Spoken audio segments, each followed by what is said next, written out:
Hello, loilepai teho. Welcome back to another film explain. Hintiu to kilonin. 9K subscriber ingwal ta ziuwin. Subscribe anabol jo sile. Viewer so jo si angin amasang kakipah na khan sei masan hi. Chuting le hi channel a hi. Nonglu na amasa pen hi le. Like, share, subscribe nanabol dingin kahin ti min hi. Tu chunga hin The Girl Seduce Kitty. Lungsit ta khat. Movie explain anabol kit taw hiti. Hichi movie a hi gollhan akula kuljeng hita ade azong duljeng ta ahi wanga virgin thetna lai ama hi Loujeh a hung gollhan kit ahin hichi ahin khomandan hi abula pana achai negi explain in a bol di ohin tun explain chu anapan taw hite film hung ki patna hin Gary kiti photographer khat hi ong kimun hi hichi pa hi ade azong duljeng hita ahi wanga gollhan na lai virgin thet hi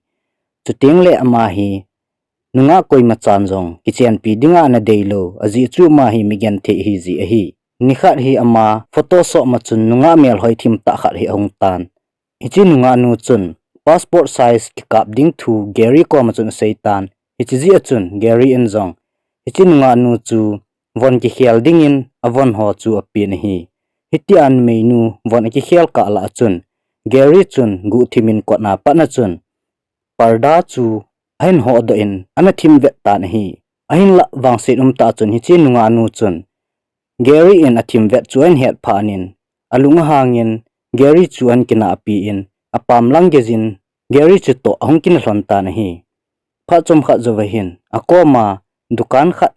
amin li kiti khat hin hongin hi pa chun Gary komen tu hi ho khang hi tapui nunga agul han khang i khelo hi tai tu a hi nunga ho vet le le phat ai tapui ho dinga hin ati pi in hi ain la Gary chun li thu sei chu imachana gel pon hi aji chu ma hi adi adula akumatam ta wanga hi igul han sa na la hi pha chom kha zowahin akoma dukan hongpa li chu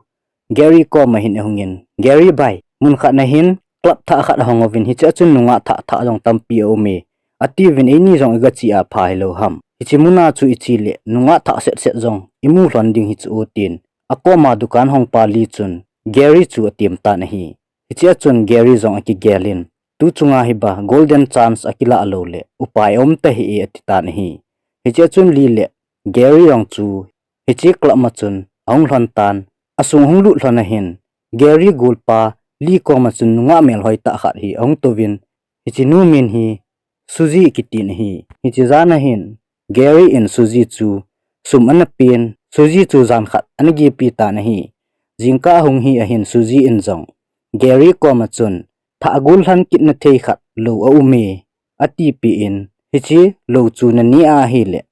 nangjong atha an agul han kit ding hi tai anati pi in ahin la akizu na wang chu na sei pi pu na hi phachum khat zowahin Gary jong chu photographer hi ji in film actress tha khat ahungi ti thu azan hi ji chun hichi actress nu photocap ding achun achi ta nahi aman jong hichi film actress nu chu anaven anadei chalhe in achil che ana kai levin achil ana put jeng tan nunga nu hin a makeup pa chu chomkhat mun chu min aga sol do in hichi pet lai ta chun Gary hin tu hi ba chance hi atin nunga nu chu nai phei tan hi hichi phana chun nunga nu in ke hi nangho tabang migen theho dinga ni gel ham keito keho thei ding hello le keito gi khom ding kiti chu miau sata hi ding zipla ka jong anei ding chuting la sumla payong tampi ane nga je ti pi in hi jipa na chun Gary chu alung hangin alo la me en tha ding agotan hichi pet lai ta hin wangsi ta chun hichi photographer ho hello le film director ho chu ahungoven Gary chu han kai do ta vin hi hichi him lung na ta en Gary in khat visa Chinese nunga nu ka gi pinun lo asei chu kimhan lang kinhen lang ki tha gul han kit le ama sanga nunga hoi hoi tampi jong kimun ti tin lungna ta en ahung tan hi zova hin pharmacy khat chu hen mudo en hi Gary en jong hi pharmacy khu khat vega dong ta dingi atin pharmacy chu naga lu nin pharmacy achun nu me khat hi an umin ama ko ma chun tha agul han kit na theilo na koi jing lo ham atile lo zu nun jong hiti tabang lo chu koyong ka koi pui kazana masat pen hi anti pi tan hi chi achun Gary jong chu lungna ta chun kilia do ding ti lunggel han nei tan hi ahin la wang phat ta chun hi chi pet lai ta chun insung langa pa na hin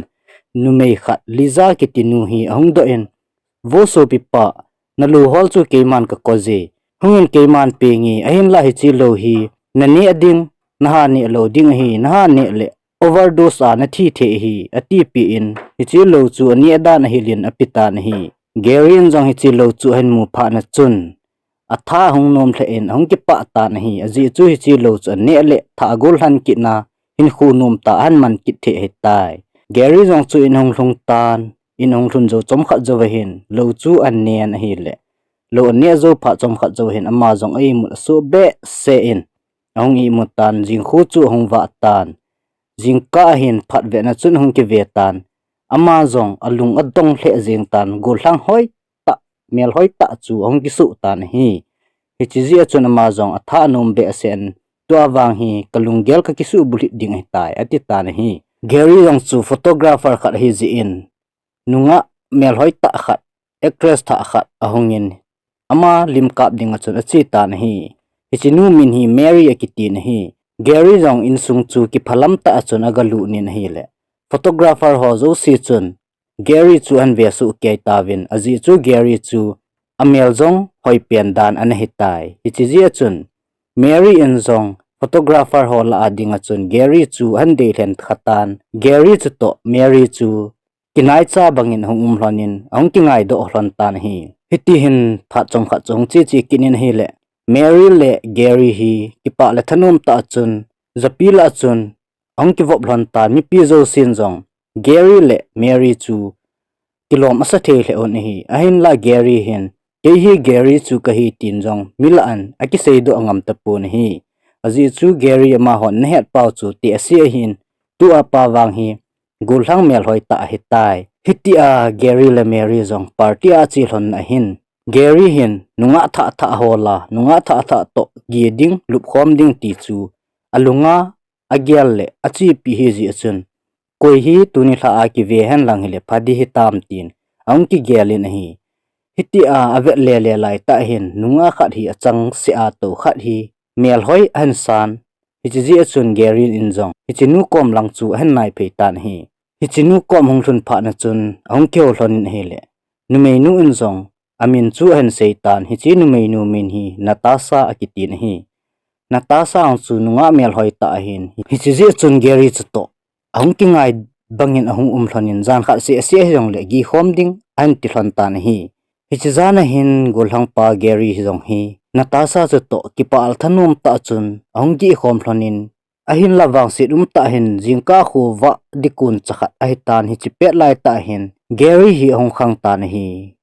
ama jong bathroom langa achile alo gu chu hong ki chajin te si hong ki su ki tan hi chi ji chun aman jong hiti a hai ka uma hai le te si ka ki su pai pai ding chuting le natasha jong ei dei talo ding kalung siet alo le kalung tu kamu su zo lo ding hin khunu kaman man lo ding he tai atin lo zu nu kom lang chu an del tho tan hi hiti achun geri in song loju nu kom lang chu thi delin an delin ana changsel chun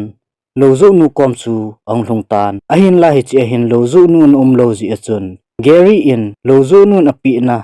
lo bom tabang bang khat chu amun hi lo bom chu an ki choi do en hong do got le loju nu chu to kor kha abul hin hong ki tu hlan tan geri chu to hi chi lo bom chu hong ki chu hlanin hi lo zo nu chun geri ko ma chun lo om ta pu hi chi achun ti pi in ahin la geri chu akino wal ji achun a khut chu lo zo nu chunga chun an thla khan aswan hlun ada hata na hi geri zong ina hlun pha na chun hi chi lo bom chu hon le alo chu ana nat bon tan ahin la tha gollhan ki loi ding agyal ji achun hi chi lo chu ana na chu geri in ali khom le le kinin chom kha jovin ama jong ahung i mun ahung kha do kit le gollhang tha se chu hung hi kit tan hi hiti hin geri jong natasha kom langa chun achi kinin alup na chun natasha chu nom tapon hi pha na chun geri in jong natasha chu hol le le le bathroom langa hin bo kara te si nu pi khat chu ka pum pumin an to tan hi geri in jong te si nu ko ma chun nang koi ni ham atile ke hi natasha ka hi lokani a tha nunga kit kahin ahin la koi hi diham mi khanin kalo la na nu chu zani la achun ana that do tan lo kamu zo ta hi e tua hi ikati ding hitam atin kap ki tan hi pha chum kha zo chun Gary rong chu lo gu hong ki chai tan Gary rong chu te si hong ki su ki tan hi che hin amanin jong upai hem tapun namun hana chun amoto den hlon jing in hi lo zo nu in chi lo hi na ni a hi le overdose ana thi the hi ati chu Gary le chi nu pi nu chunga hin ang gui lung tan amani hin chi lo chu na ha ni awal hon ji achun ain khu hon ana be tan hi 10k subscriber yunglin theina divin lungse nin like share subscribe nin ha bol pi divin avelin na komovin khongtaw kinin hi tunia dingin movie explain ni bol now hi chanchun aki chai tai aban in upload ki ka sevin na bon chawin damsel chi tawin kakipah e